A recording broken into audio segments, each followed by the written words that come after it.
এই ডিজিটাল বাংলাদেশেও প্রেম করো না? না, প্রেম করি না। তাহলে তো তুমি স্মার্ট হতে পারোনি এখনো, স্মার্ট বাংলাদেশে এখনো স্মার্ট হতে পারোনি। কেন, প্রেম করলে স্মার্ট হয় না, হলে স্মার্ট হওয়া যায় না?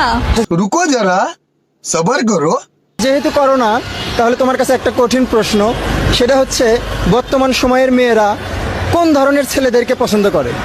গাঞ্জাখোর, সাপড়ি, গাঞ্জাখোর, গাঞ্জাখোর, গাঞ্জাখোর, গাঞ্জাখোর। আপুকে সত্য কথা বলার জন্য ধন্যবাদ। বর্তমান যুগের বেশিরভাগ মেয়েরা পছন্দ করে সাবরি অথবা গাঁজাখুর ছেলে, কারণ এদের কাছে পর্যাপ্ত পরিমাণ টাকা থাকে, আর এসব টাকার লোভে এদের সাথে প্রেম করতে যায় বিয়েরা। ফলে বাংলাদেশে ঘটতেছে বিবাহ ছাড়া জনসংখ্যা বৃদ্ধি। কথা কল ঠিক না ঠিক? হ্যালো এভরিওয়ান, আসসালামু আলাইকুম। পৃথিবীতে যেমনি জনসংখ্যার কমতি নেই, তেমনি ক্যামেরায় কমতি নেই, আবার অন্যদিকে ভিডিওরও কমতি নেই, কারণ ফেসবুকে প্রতিদিনই ভাইরাল হচ্ছে নতুন নতুন ভিডিও। আর সেসব ভিডিও থেকে বাছাই করে মজাদার ভিডিওগুলো তুলে ধরবো আজকের ভিডিওটি, যা দেখে না এসে থাকার উপালাই। সো কথা বলা শুরু করছি আজকের ভিডিওটি। স্বামী স্ত্রীর সাথে মিল থাকবে, কিন্তু থাকে আর ভানির সাথে। এটা কি কোনো মেয়ে সহ্য করতে পারবে? কোনো মেয়েই সহ্য করতে পারবে না। স্বামীর ভাগ কেউ দিতে পারে। মেয়েটার স্বামী তাহলে আমার বন্ধুর মতো, যার ঘরে সুন্দরী বউ থাকার পরও ভাবির দিকে নজর দেয়। তবে আফসোসের কথা এটাই যে দেবর ভাবির প্রেম প্রীতি দৈনন্দিন জীবনে ঘটে থাকলেও আমাদের সমাজে এখনো প্রচলিত আছে ভাবি নাকি মায়ের মতো। আমি চ্যালেঞ্জ করছি মোহাম্মদ ইউনুস, একেই ঠকঠক করে কাঁপছে ময়ূকের ভয়ে। মোহাম্মদ ইউনুস ময়ূকের মুখোমুখি হতে চায় না। ময়ূকের সাথে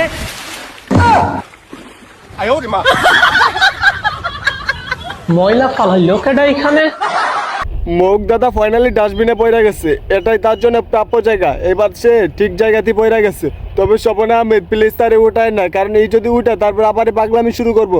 তার নিয়ে কন্টেন্ট বানাতে বানাতে হাঁপিয়ে যাবো, কিন্তু কন্টেন্ট বানানো আর শেষ হইব না।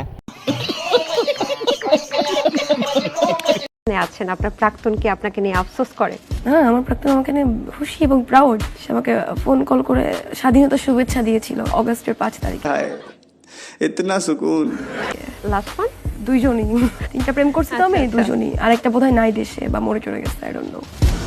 আমি আন্দাজ করেছিলাম এই মেয়ের লোকে যে প্রেম প্রীতি করবো সে বেশি দিন বেঁচে থাকতে পারবো না। আমার কথাই সত্য হইলো, একটা বয়ফ্রেন্ড তার বিদেশে চলে গেছে অথবা নাকি মরে গেছে।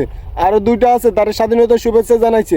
স্বাধীনতার শুভেচ্ছা জানাই এটাই বুঝাইতে চাইতেছে আমাদের একটু স্বাধীনতা দাও, আমরাও বিষ খাই মইরা যাই।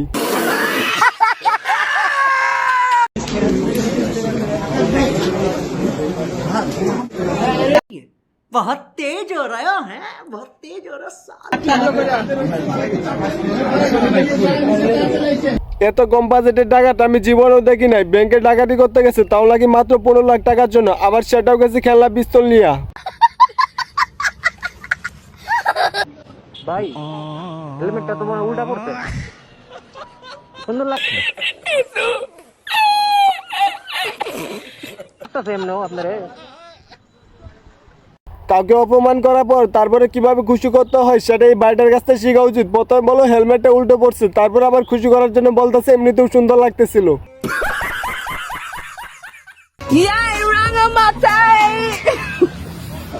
রাঙামাটি না রাঙামাটি।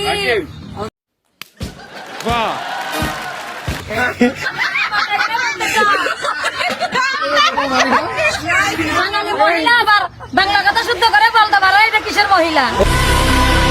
চাচির কথায় যুক্তি আছে, নিজের দাবি করে শিক্ষিত মেয়ে অথচ বাংলা ভাষা শুদ্ধভাবে বলতে পারে না, তাই এটা কিসের মহিলা? ও সরি, এটাকে তো বাঙালি বলা যায় না, একে বলা যেতে পারে উগান্ডার বাসিন্দা। গার্লফ্রেন্ড আছে? না, গার্লফ্রেন্ড নেই। এতজনকে বলছেন একটাও হয় নাই, পটে নাই? আসলে কমার্সের স্টুডেন্টের গার্লফ্রেন্ড থাকতে। আচ্ছা, আসলে আমরা কমার্সের স্টুডেন্টরা সবসময় মুনাফা চিনি। সত্যি কি কমার্সের ছাত্ররা শুধু মুনাফা চিনে? আপনি যদি কমার্সের ছাত্র হয়ে থাকেন অবশ্যই কমেন্টে মতামত জানাবেন। আর যদি ভিডিওটি ভালো লাগে থাকে অবশ্যই ভিডিওতে একটি লাইক করে দিন। আর চ্যানেলে নতুন হলে চ্যানেলটি সাবস্ক্রাইব করে পাশে থাকা বেল আইকনটি অন করে দিন। খতম।